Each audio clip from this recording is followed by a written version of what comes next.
kasih-Mu setiap hari. Kulihat kuasa-Mu setiap hari. Kulihat mujizat terjadi dalam hidupku.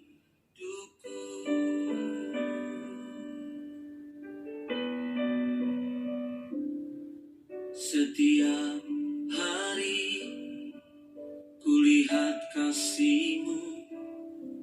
Setiap hari kulihat kuasa-Mu.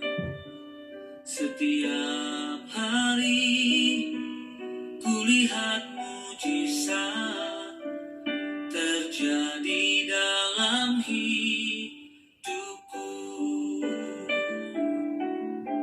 Yesus, Yesus, ku cinta Kau lebih dari segala yang ada.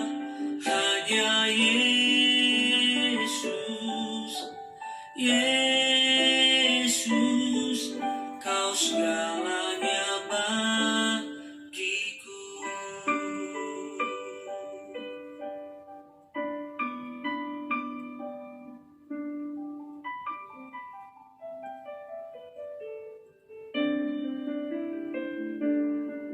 Setiap hari kulihat kasih-Mu. Setiap hari kulihat kuasa-Mu. Setiap hari kulihat mujizat terjadi dalam hidupku.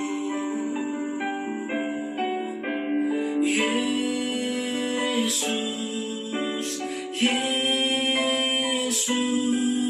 ku cinta Kau lebih dari segala yang ada. Hanya Yesus, Yesus, Kau segalanya bagiku.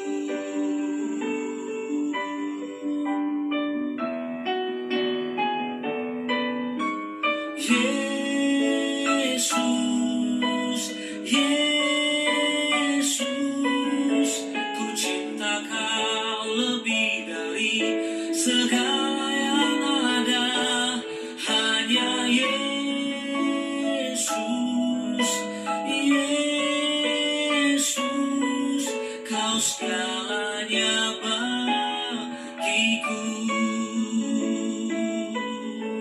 Kau segalanya bagiku. Kau segalanya bagiku.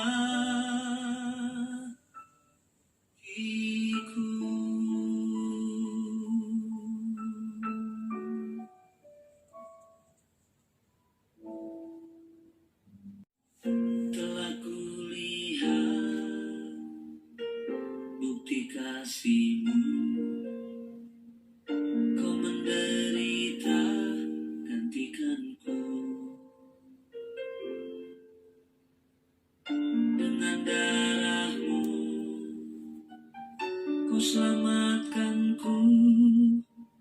Kini ku hidup menyenangkan-Mu.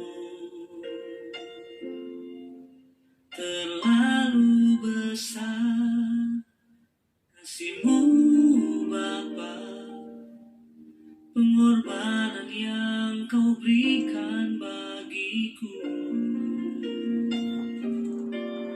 Terlalu mahal darah-Mu Yesus, tercurah untuk menebus hidupku.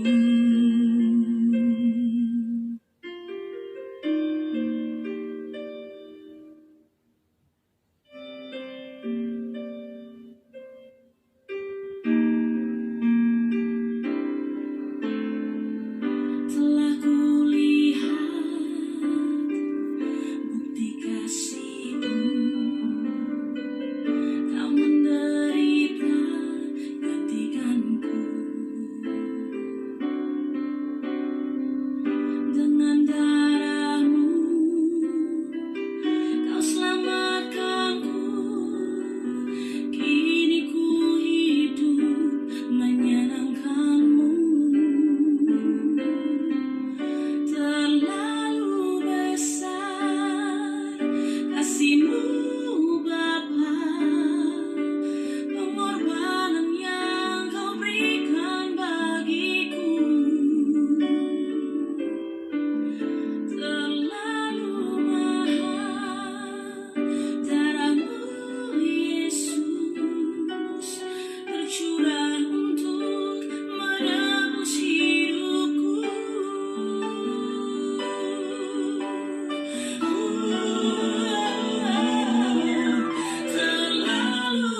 besar kasih-Mu Bapa, pengorbanan yang Kau berikan bagiku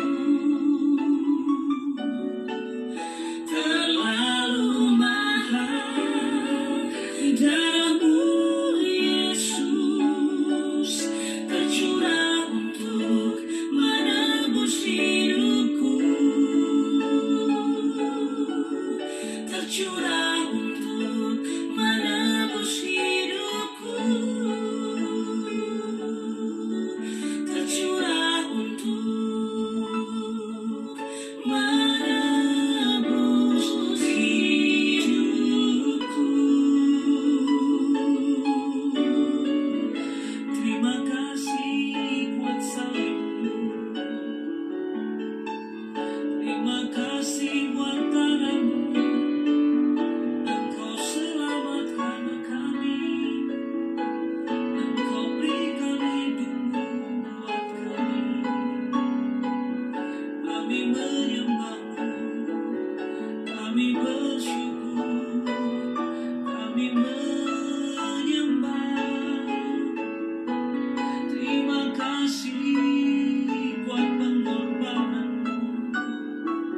Terima kasih Tuhan, Kau berikan segalanya bagi kami. Kami bersyukur.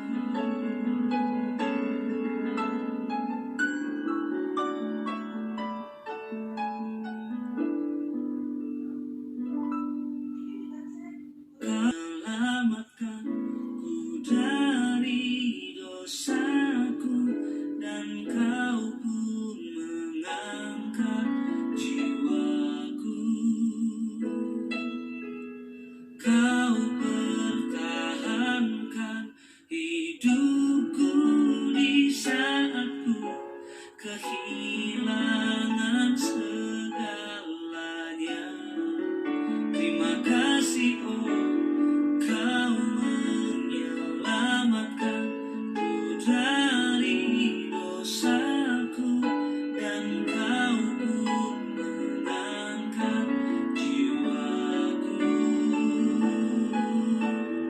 Kau pertahankan hidupku di saat ku kehilangan segalanya. Terima kasih Yesusku.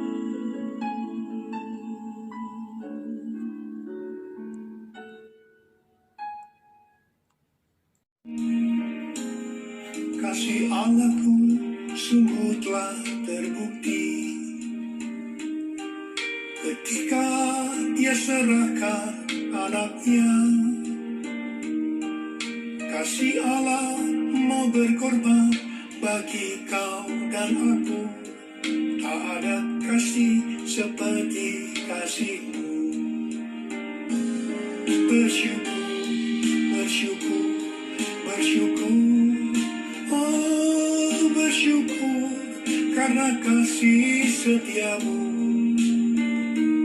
Ku sembah, ku sembah, ku sembah dan ku sembah.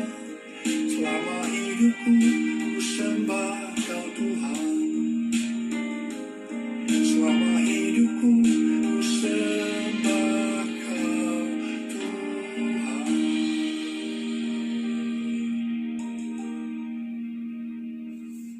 Hari ini adalah Jumat Agung, di mana kita memperingati kematian Tuhan Yesus.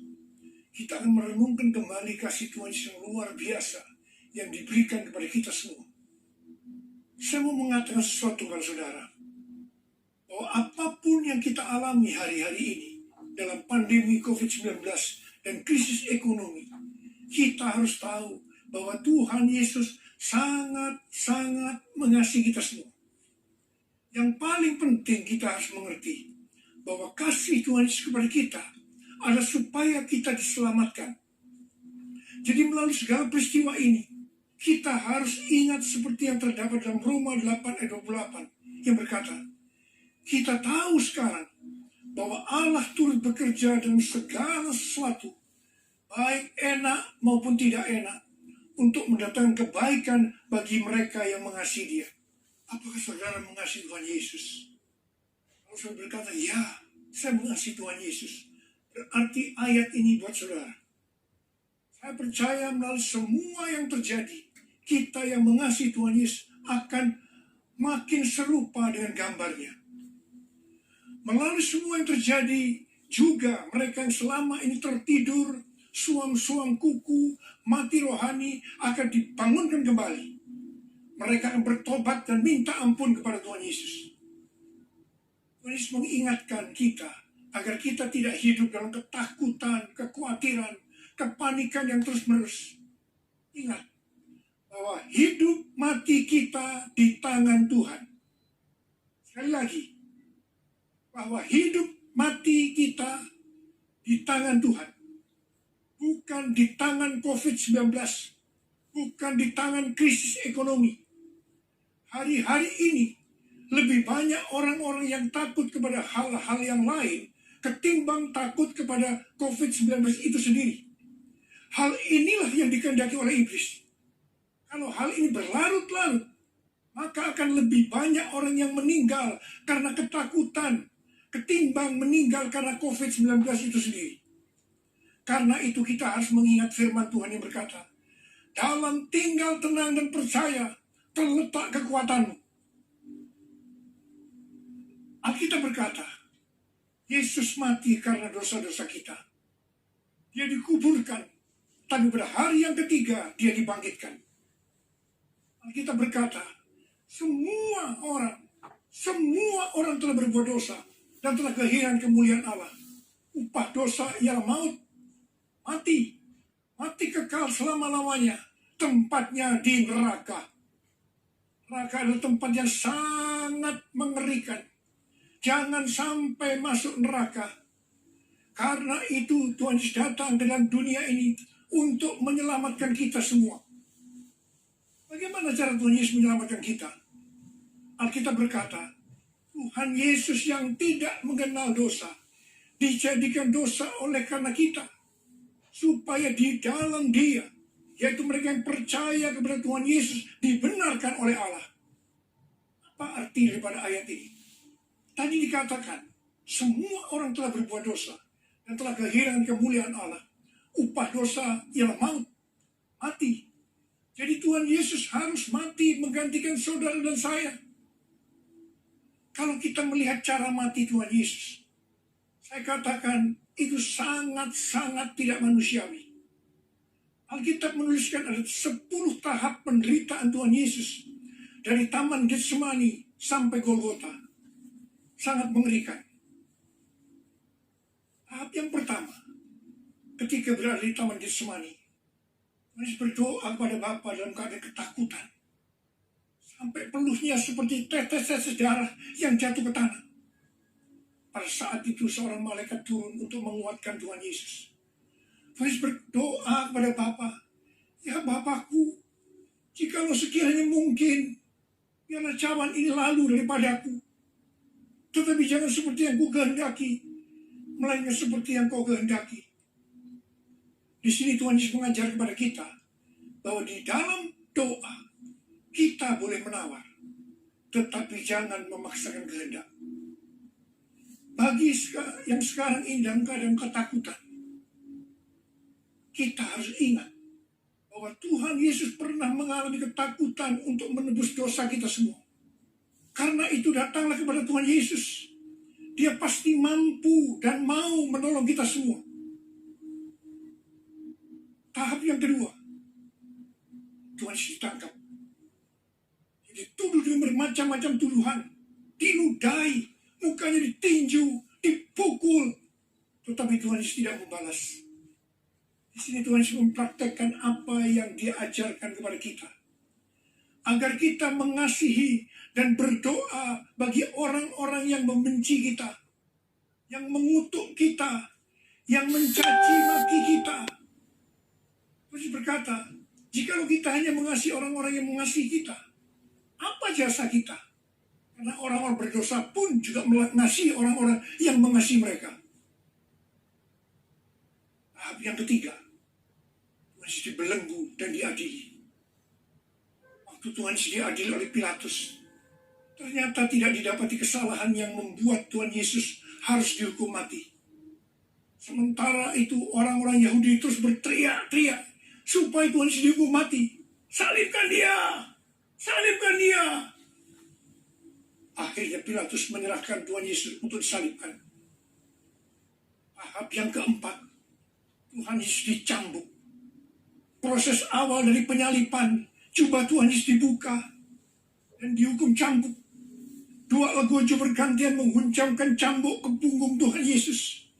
Ujung cambuk itu terbuat dari potongan tulang dan potongan besi.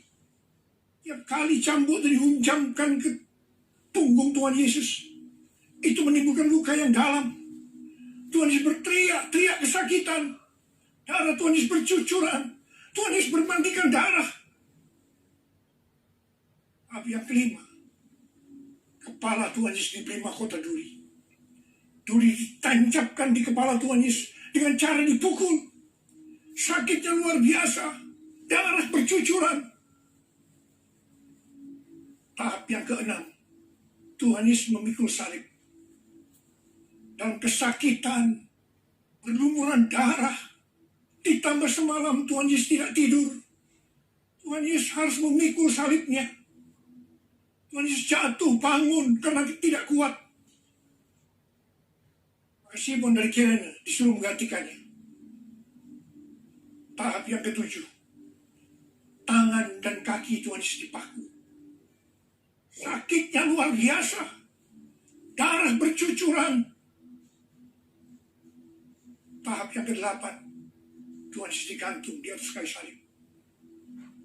Pada saat itu Tuhan Yesus menderita secara lahir maupun batin. Secara lahir dia merasa sakit yang luar biasa di sekujur tubuhnya. Dan juga merasa sesak karena ada cairan yang menekan jantungnya. Secara batin Tuhan Yesus menderita karena Tuhan Yesus melihat semua orang yang lalu lalang menghujat dia. Ahli Taurat, tua-tua, imam-imam menghujat Tuhan Yesus. Bahkan salah satu penjahat di sebelahnya juga ikut menghujat. Tahap yang ke-9, Tuhan Yesus merasa ditinggalkan oleh Bapa. Sekitar jam 12 siang sampai jam 3 petang, tiba-tiba langit di sekitar Golgota menjadi gelap. Yesus gelisah. Dan terus Yesus berteriak, Eli, Eli, lama sabachthani. Allahku, Allahku, mengapa engkau meninggalkan aku?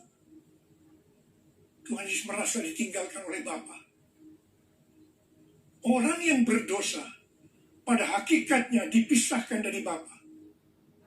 Jadi untuk menebus dosa dari orang yang berdosa, maka Tuhan Yesus harus merasakan ditinggalkan oleh Bapa, dipisahkan dari Bapa. Saya percaya ini adalah puncak penderitaan Tuhan Yesus. Penderitaan lainnya tidak ada artinya dibandingkan merasa ditinggalkan oleh Bapa. Bagi saya, kalau saya tidak bisa merasakan hadirat Tuhan, itu adalah hal yang paling berat dalam hidup saya.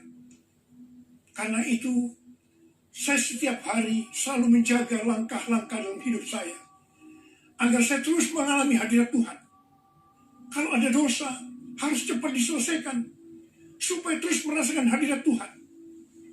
Saya berharap saudara juga melakukan hal yang seperti itu. Kalau ada di antara saudara yang sudah tidak bisa merasakan hadirat Tuhan, dan saudara menganggap itu biasa, saudara harus bertobat. Saya mau katakan sesuatu kepada saudara. Tidak ada yang lebih berbahagia daripada kalau kita berada dalam hadirat Tuhan. Alkitab berkata, di hadapanmu ada sukacita berlimpah-limpah. Artinya di dalam hadirat Tuhan ada sukacita, kebahagiaan yang berlimpah-limpah.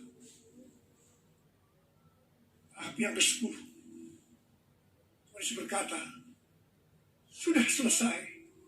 It is finished. Ya Bapakku, dalam tanganmu kuserahkan nyawaku. Tuhan Yesus mati. pertanyaannya, kenapa Tuhan Yesus harus mati dengan cara demikian? Mengapa tidak dengan cara yang mudah? Dipenggal kepalanya, selesai. Mengapa Tuhan Yesus harus mati dengan bermandikan darah? Kitab katakan, tanpa penumpahan darah, tidak ada pengampunan dosa. Untuk mengampuni dosa saudara, dan dosa saya, Tuhan Yesus harus mati dengan cara demikian. Selain itu, apalagi yang Alkitab katakan dengan cara mati Tuhan Yesus yang seperti itu?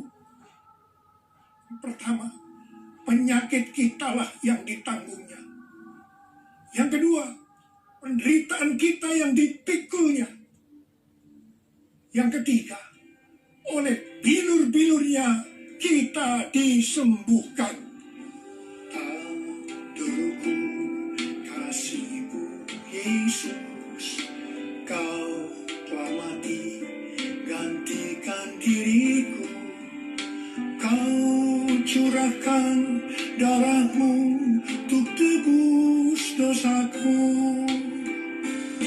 Layaklah Kau Tuhan dipuji dan disembah dengan segenap hatiku. Layaklah Kau Tuhan dipuji dan disembah dengan segenap jiwa ragaku.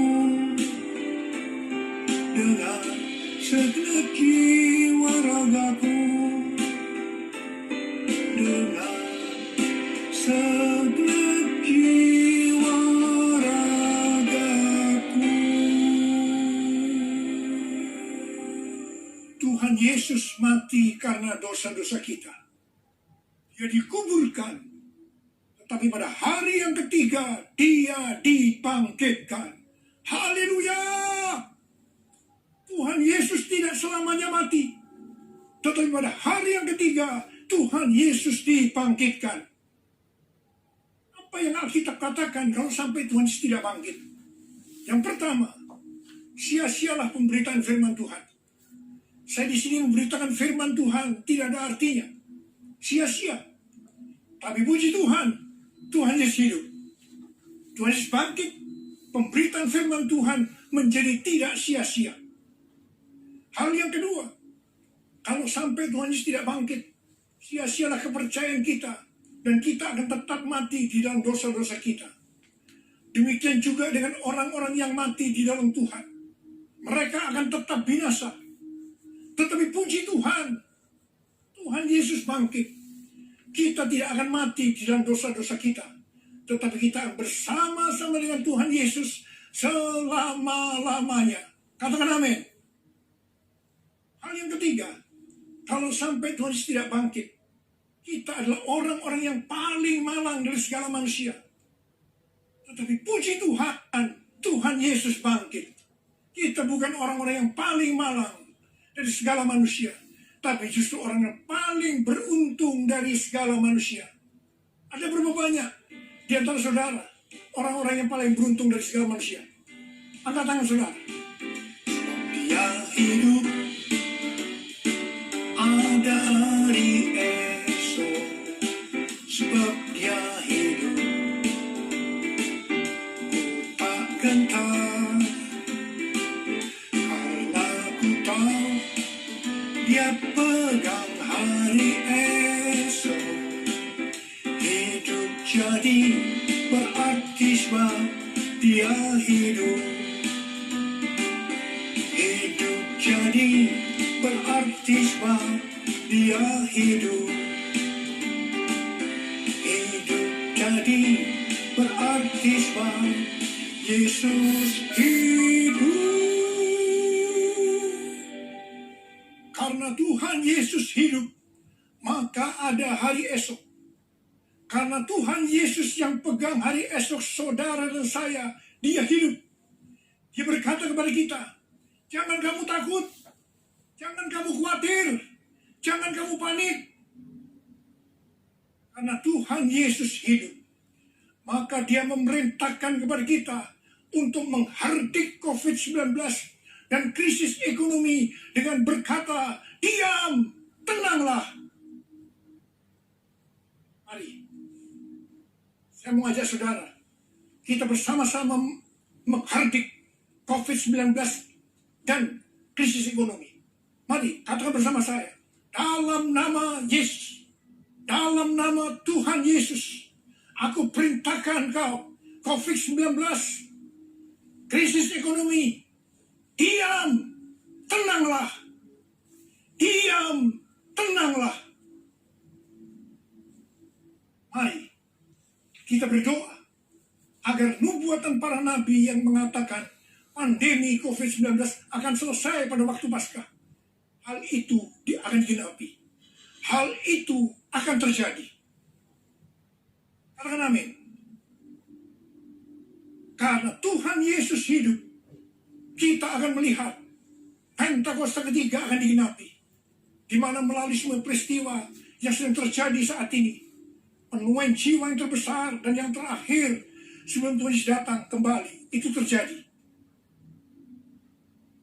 Kita akan melihat bangkitnya generasi Yeremia, yaitu generasi anak-anak muda yang dipenuhi dengan Roh Kudus, cinta mati-matian kepada Tuhan Yesus, tidak kompromi terhadap dosa, dan akan memenangkan banyak jiwa. Kepada kita, orang yang sungguh-sungguh dengan Tuhan, akan diberikan kuasa untuk menyelesaikan amanat agung Tuhan Yesus. Karena Tuhan Yesus hidup, maka mujizat-mujizat yang dilakukan oleh Tuhan Yesus masih ada sampai dengan hari ini. Orang buta melihat, orang lumpuh berjalan, orang tuli mendengar, orang mati dibangkitkan, orang kusta menjadi tahir, dan kepada orang miskin diberitakan kabar baik. Karena Tuhan Yesus hidup, maka di dalam pandemi COVID-19, Tuhan menyuruh kita memperkatakan Mazmur 91. Mari, saya mengajak saudara, mari kita perkatakan bersama-sama. 1, 2, 3.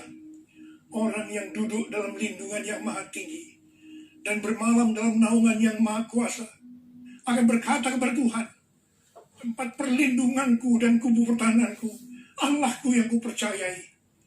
Sungguh dialah yang akan melepaskan engkau dari jerat penangkap burung, dari penyakit sampar yang busuk. Dengan kepaknya ia akan melindungi engkau. Di bawah sayap engkau akan berlindung. Kesetiaannya dari perisai dan pagar tembok. Engkau tak usah takut terhadap kedahsyatan malam, terhadap panah yang terbang di waktu siang, terhadap penyakit sampar yang berjalan di dalam gelap, terhadap penyakit menular yang mengamuk di waktu petang.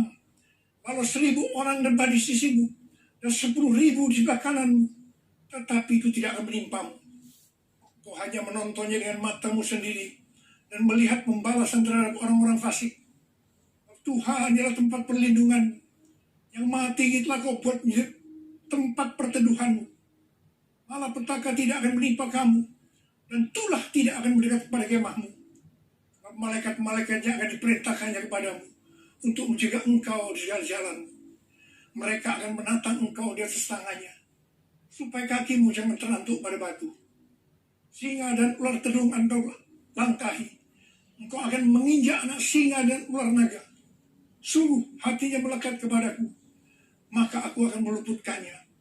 Aku akan membentenginya, sebab ia mengenal namaku. Bila ia berseru kepadaku, aku akan menjawab. Aku akan menyertai dia dalam kesesakan. Aku akan meluputkannya dan memuliakannya. Dengan panjang umur akan kukenyangkan dia, dan akan kuperlihatkan kepadanya keselamatan daripadaku. Amin.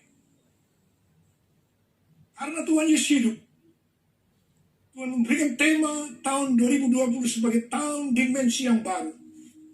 Kita harus percaya bahwa setelah pandemi COVID-19 dan krisis ekonomi berlalu, kita akan memasuki dimensi yang baru, di mana apa yang tidak pernah kita lihat dengan mata, tidak pernah didengar oleh telinga, dan tidak pernah timbul dalam hati, semuanya itu akan diberikan kepada orang-orang yang mengasihi Tuhan Yesus.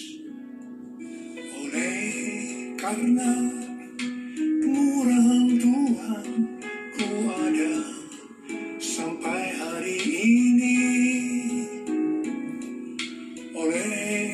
karena kebaikan Tuhan, janji-Mu terjadi bagiku.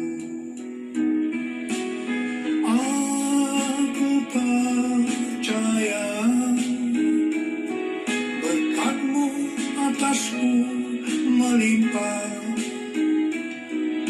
kebajikan kemurahan selalu mengikutiku. Ku puji, ku sembah Kau Tuhan. Ku puji, ku sembah Kau Tuhan. Ku puji, ku sembah Kau Yesus. Mari angkat tangan saudara, sembah Dia. Oh, Dia sembah, berbahasa roh. Yang sudah berbahasa roh. Oh, Dia labakan namanya. Oh, oh Yesus. Oh Yesus, Yesus, Yesus. Oh Yesus, Yesus, Yesus. Oh Yesus, Yesus. Oh Rabasi Karabara.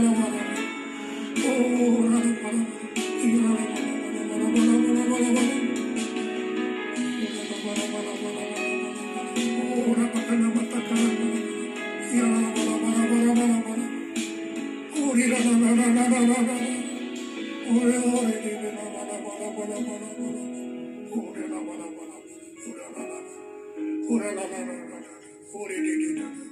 Oh Yesus, oh Yesus, oh Yesus, Yesus, Yesus, Yesus.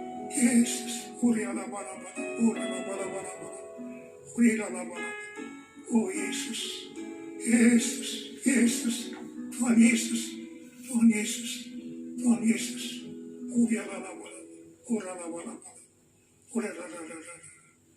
Mari saudara, kita akan masuk dalam perjamuan kudus.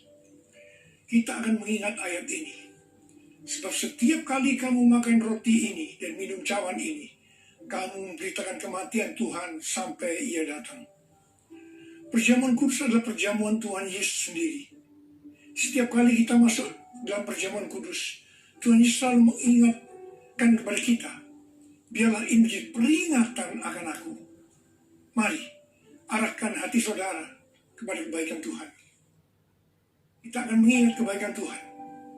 Mari, tundukkan kepala. Siapakah kami ini ya Tuhan? Sebelum kami mengenal Engkau, kami semua orang berdosa. Upah dosa adalah maut, mati. Tapi Engkau tidak berdosa telah dijadikan dosa oleh karena kami. Kau harus turun dari surga mulia, mati ganti kami dengan penderitaan yang luar biasa. Sungguh kalau kau pikirkan betapa baiknya Kau Tuhan, Kau jadikan kami sebagai anak-anak-Mu. Engkau berkati kami, Engkau tuntun kami, Engkau sembuhkan kami, Engkau tegur juga kalau kami salah. Itu Engkau ya Abah, itu Engkau. Saudara yang dikasih Tuhan, Tuhan akan memberkati saudara melalui perjamuan kudus. Tapi Tuhan mau kita makan dan minum dengan cara yang benar. Karena itu sekarang masing-masing berdoa. Introspeksi, lihat keadaan dirimu masing-masing. Jangan menyimpan dosa. Kalau ada dosa yang sekarang Tuhan ungkapkan kepada saudara, langsung minta ampun. Ampuni Tuhan. Ampuni kami ya Tuhan. Ampuni kami ya Tuhan. Ampuni kami. Ampuni. Ampuni. Terima kasih Bapa. Kami akan masuk dalam perjamuan kudus dengan hati yang penuh sukacita. Dalam nama Yesus berdoa. Amin. Mari saudara, angkat roti di tangan kanan saudara tinggi-tinggi. Sebab apa yang telah kuteruskan kepadamu telah aku terima dari Tuhan. Yaitu bahwa Tuhan Yesus pada malam waktu diserahkan mengambil roti. Dan sesudah itu yang mengucap syukur atasnya. Dia memecah-mecahkannya dan berkata, inilah tubuhku yang diserahkan bagi kamu. Perbuatlah ini menjadi peringatan akan aku. Terima kasih Tuhan. Bukankah roti yang kita pecah-pecahkan ini adalah persekutuan kita dengan tubuh Kristus? Mari kita makan dalam nama Yesus.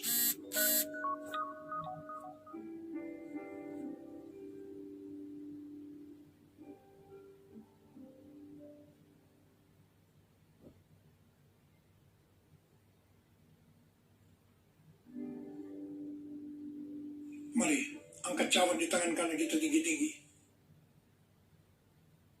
Demikian juga yang mengambil cawan sesudah makan lalu berkata, cawan ini adalah perjanjian baru yang dimeteraikan oleh darahku. Perbuatlah ini setiap kali kamu meminumnya menjadi peringatan akan aku. Sudah dikasih Tuhan, bukankah cawan pengucap syukur yang atasnya kita ucapkan syukur adalah persekutuan kita dengan darah Yesus?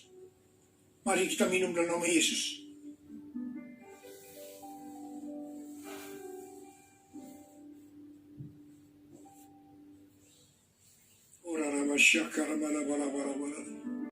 Kasih Yesusku, terima kasih Yesusku, puji syukur hanya bagi Tuhanku. Terima kasih Yesusku, terima kasih Yesusku, puji syukur hanya bagi Tuhanku. Puji syukur hanya bagi Tuhanku. Puji syukur hanya bagi Tuhanku.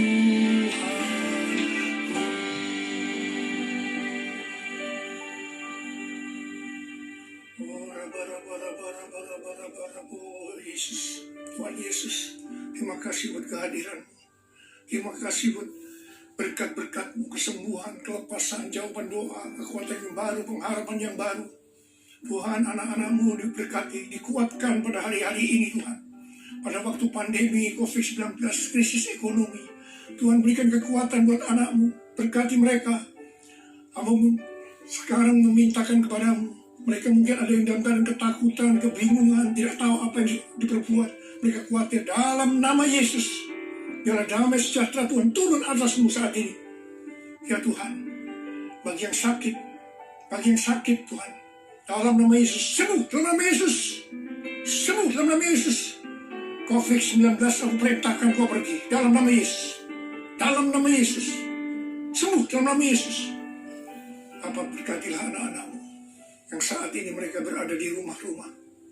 Hamba-Mu tahu ini semua adalah rencana-Mu untuk kami lebih sungguh-sungguh dengan Tuhan. Kami lebih sungguh-sungguh dengan keluarga ya Tuhan. Terima kasih Bapa, terima kasih. Terima kasih. Semuanya akan selesai. Semua akan selesai. Dan anak-anak-Mu akan meningkat. Iman mereka, kerohanian mereka. Mereka menjadi serupa dengan gambar Tuhan Yesus.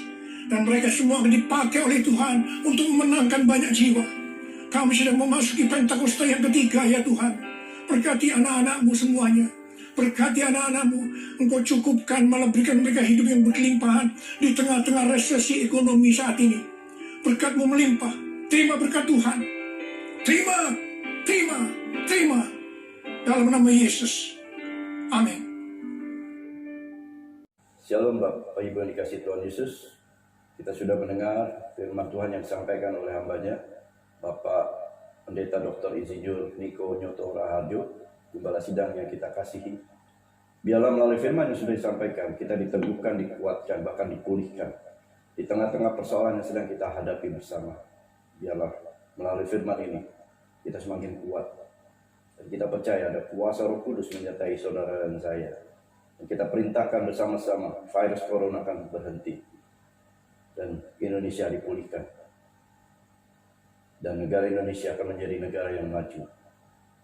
Mari kita berdoa. Bapa, kami ucap syukur Tuhan, kalau hari ini kami sudah dilayani oleh hamba-Mu ini Tuhan. Berkati dia selalu Tuhan, apapun yang dia kerjakan Tuhan, di dalam pelayanannya, di dalam kehidupannya, Tuhan selalu berkati, berlimpah-limpah. Berkati istri dan anak, dan cucu-cucunya, semuanya Tuhan. Diberkati semuanya. Bapa, kami berdoa Tuhan, melalui hamba-Mu ini Tuhan, ada kuasa Roh Kudus bekerja, sehingga Indonesia akan dimenangkan, Indonesia akan dipulihkan. Melalui pelayanan hari ini Tuhan, kami mendengar bahwa ada kuasa Roh Kudus bekerja atas kami semua. Kuasa itu masih ada, mujizat itu masih ada. Kami perintahkan corona akan berhenti, dan ekonomi akan kembali, bangkit kembali, dan Indonesia menjadi negara yang maju. Bapak, kami berdoa Tuhan, hamba-Mu akan diberkati. Hamba-Mu ini akan dipakai Tuhan lebih lagi untuk ke bangsa-bangsa, bahkan sampai ke ujung dunia. Pelayanannya Tuhan akan menjadi sesuatu yang menyenangkan hati Tuhan. Taruh kebijaksanaan, hikmat, marifat, bahkan pewahyuan turun atas dia Tuhan. Sehingga kemuliaan Tuhan turun atasnya Tuhan. Terima kasih Bapa, berkati semuanya Tuhan. Apapun yang dia kerjakan, semua Tuhan sertai. Bapak, kami juga mau berdoa untuk Presiden Jokowi. Bapak, berkati dia selalu Tuhan. Beri kekuatan, berikan keteguhan hati di dalam menghadapi situasi seperti ini.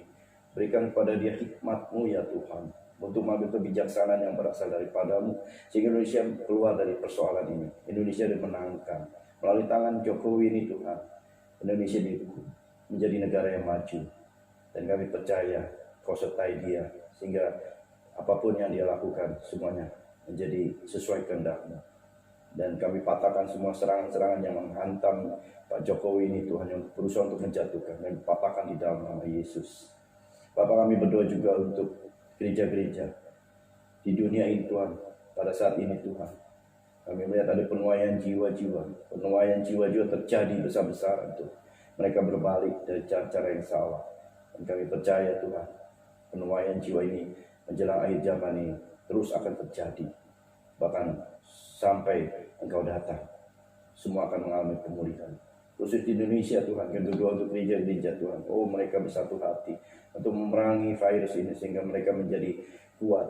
Kami semua akan menjadi kuat dan bersatu hati, sehingga mujizat itu boleh ada. Bapak, kami berdoa untuk gereja GBI Elgo di tempat ini Tuhan. Oh Bapak, berkati, pakai gereja ini menjadi tempat yang Kau pakai untuk penuaian jiwa-jiwa. Kami merindu Tuhan jiwa-jiwa. Pada kami berikan jiwa-jiwa ini Tuhan, untuk kami gembalakan. Karena Engkau adalah kepala kami, kepala gereja kami Tuhan. Terima kasih Tuhan, berkati jemaat-jemaat kami yang saat ini sedang mengalami kesulitan Tuhan. Oh, tolong mereka Tuhan, pelihara mereka juga Tuhan. Walaupun mereka sedang mengalami sakit Tuhan, Kau sembuhkan mereka Tuhan. Tolong mereka Bapa, cukupi mereka kebutuhan mereka dalam keadaan seperti ini Tuhan. Biarlah berkat Tuhan tetap mengalir kepada mereka Tuhan. Saling kuat menguatkan antara kami sebagai jemaat, saling menasihati, saling menegur, menjadi bagian gaya hidup kami Tuhan. Terima kasih Bapa, terima kasih. Sebentar kami akan akhiri ibadatan. Kami mau menerima berkat daripada-Mu Tuhan melalui hamba-Mu. Saudara, terima berkat Tuhan. Kasih karunia berlimpah-limpah daripada Allah Bapa di dalam Anak yang tunggal Yesus Kristus. Persekutuan yang manis dengan Roh Kudus menyertai sekalian mulai hari ini sampai Tuhan Yesus datang menjemput kita di awan-awan, dan bahkan sampai selama-lamanya. Yang percaya bersama-sama katakan amin.